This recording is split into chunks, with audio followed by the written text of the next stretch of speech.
हरियाणा अतिथि अध्यापक संघर्ष समिति के आह्वान पर आज प्रदेश भर से हजारों गेस्ट टीचर स्थायी होने की मांग को लेकर समिति की प्रदेश अध्यक्ष मैना यादव के नेतृत्व में यमुनानगर में एकत्रित हुए तथा प्रदेश सरकार विरोधी नारे लगाने लगे।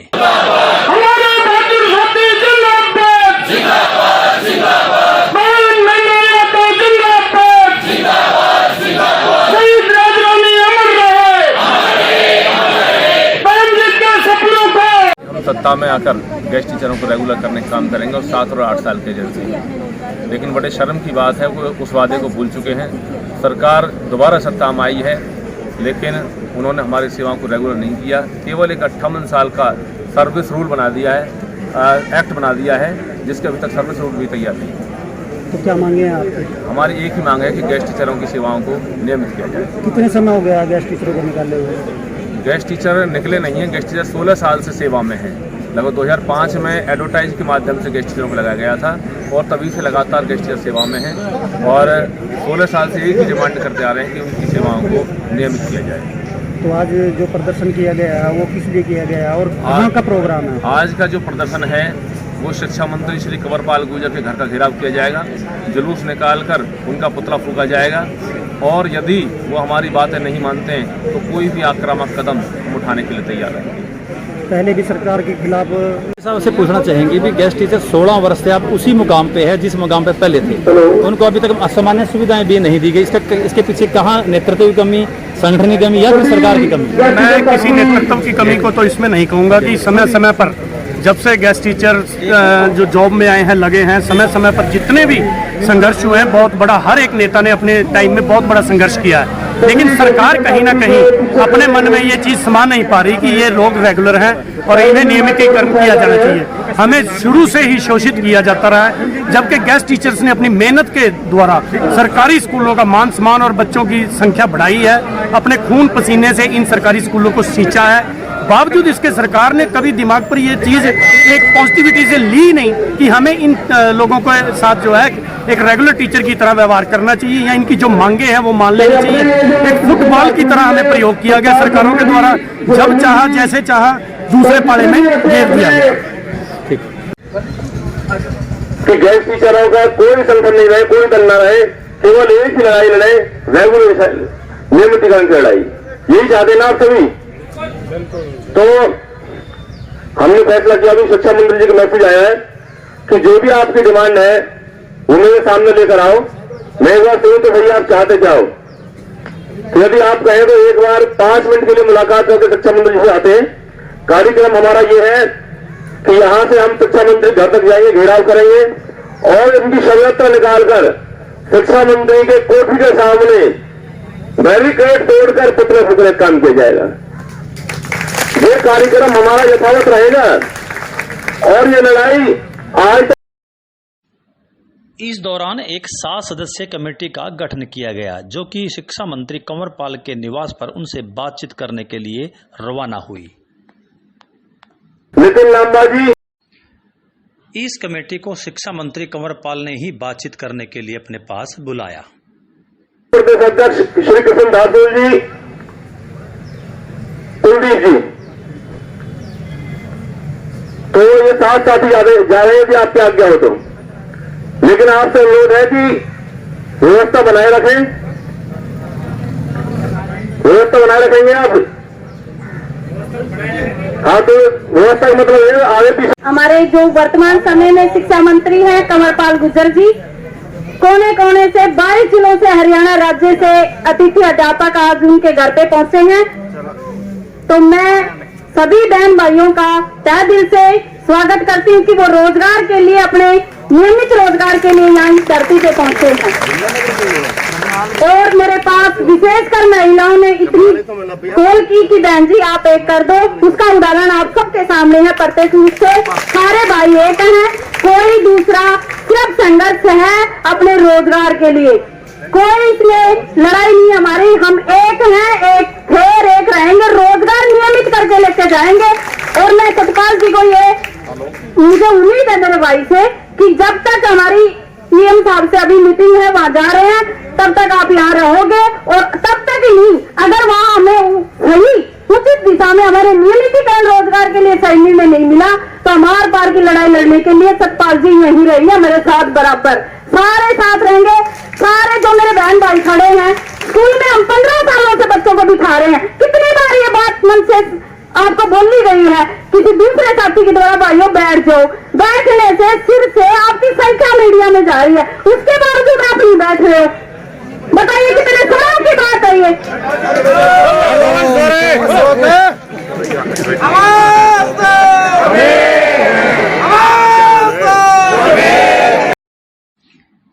इसके बाद गेस्ट टीचर्स नारे लगाते हुए शिक्षा मंत्री के निवास स्थान की ओर बढ़ने लगे।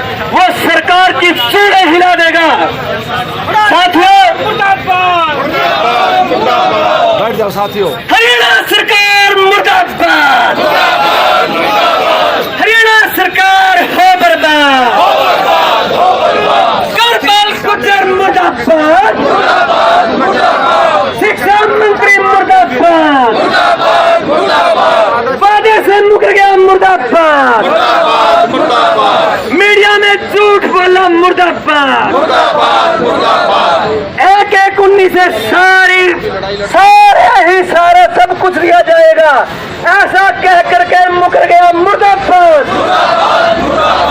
झूठा शिक्षा मंत्री मुर्दाबाद, अतिथि अध्यापक साथी जिंदाबाद, हमारी एकता जिंदाबाद, हरियाणा। इधर सैकड़ों की संख्या में उपस्थित गेस्ट टीचर सरकार विरोधी नारे लगातार लगाए जा रहे थे। उधर 7 सदस्यीय कमेटी शिक्षा मंत्री कंवरपाल के निवास स्थान पर उनसे वार्ता कर रही थी। पुलिस का भी व्यापक प्रबंध था।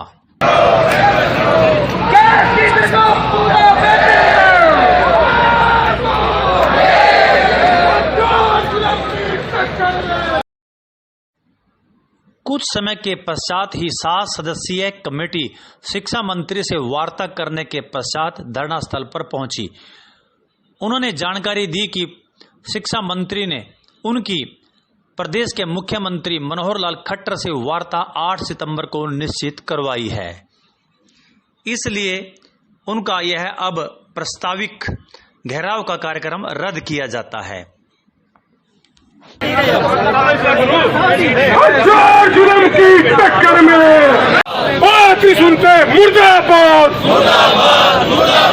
शिक्षा मंत्री मुर्दाबाद, हरियाणा सीएम मुर्दाबाद,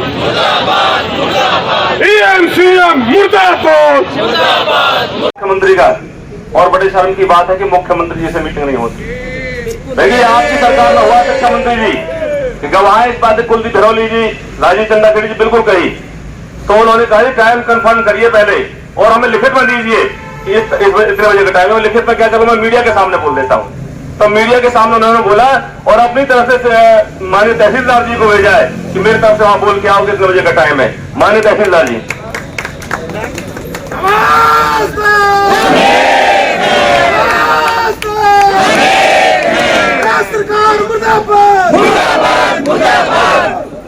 हेलो, आपका डेलीगेशन एजुकेशन मिनिस्टर से मिला। एजुकेशन मिनिस्टर ने सीएम साहब से बात करके आपको 8 तारीख को 4 बजे का टाइम दिलवाया, तो आपकी मीटिंग 8 तारीख को 4 बजे सीएम साहब से करवा दी।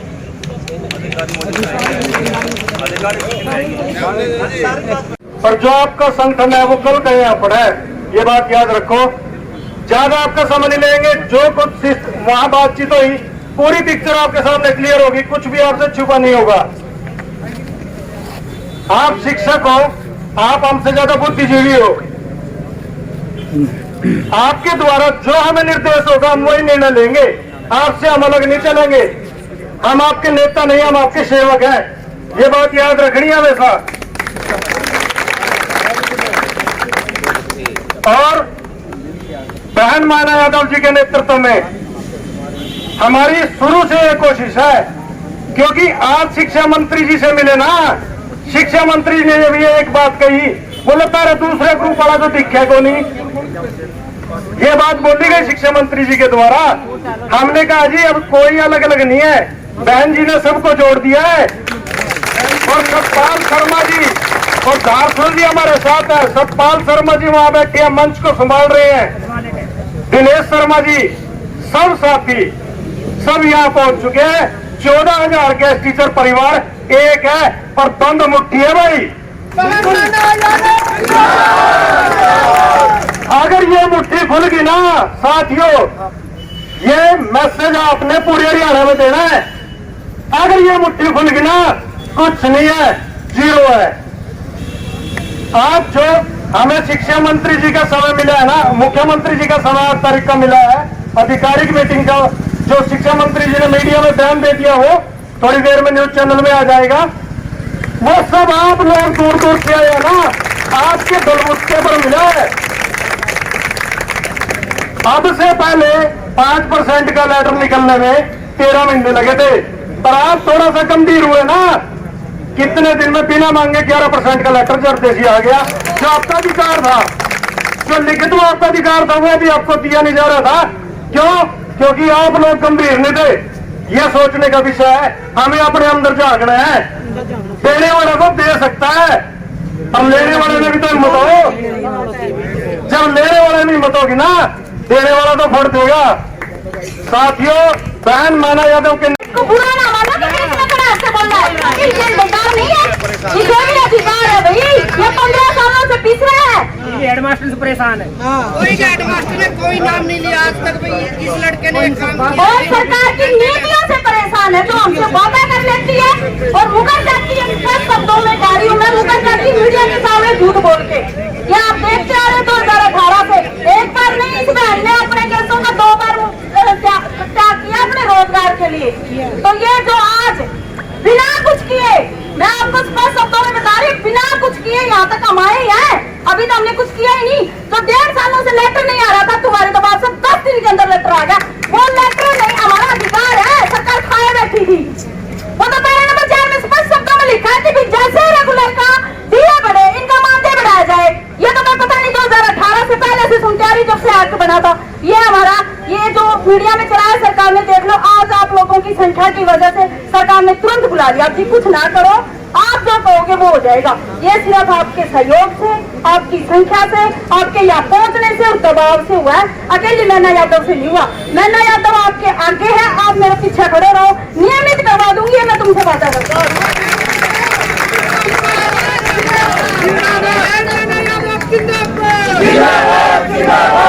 अगर इन्होंने 18 को हम सक्सेस नहीं हुए, सॉरी भाई, क्योंकि मेरा माइंड मेरे बच्चे की तरफ जा रहा है। क्योंकि वहाँ मैंने बात की ना, मैंने कहा जी आप मेरे बच्चे को भी तंग करते हो।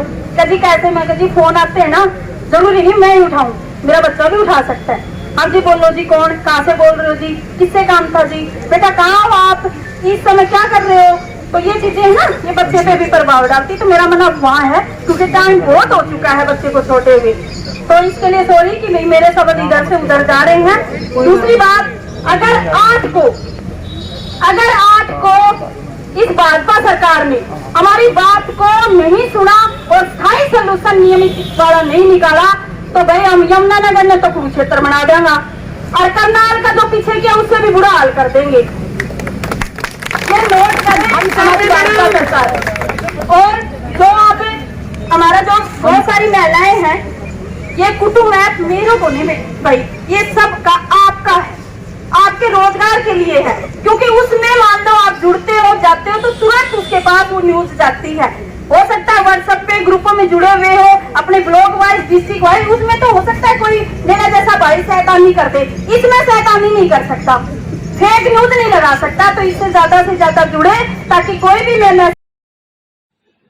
प्रदेश भर के गेस्ट टीचर्स की अब नजर 8 सितंबर को प्रस्तावित मुख्यमंत्री से उनकी वार्ता पर रहेगी। यहां पर यह भी ऐलान किया गया, यदि वार्ता असफल होती है और उनकी मांगें स्वीकार नहीं की जाती है तो वे प्रदेश स्तरीय आंदोलन छेड़ देंगे। यमुनानगर से स्टेट न्यूज 71 की ये थी एक प्रस्तुति।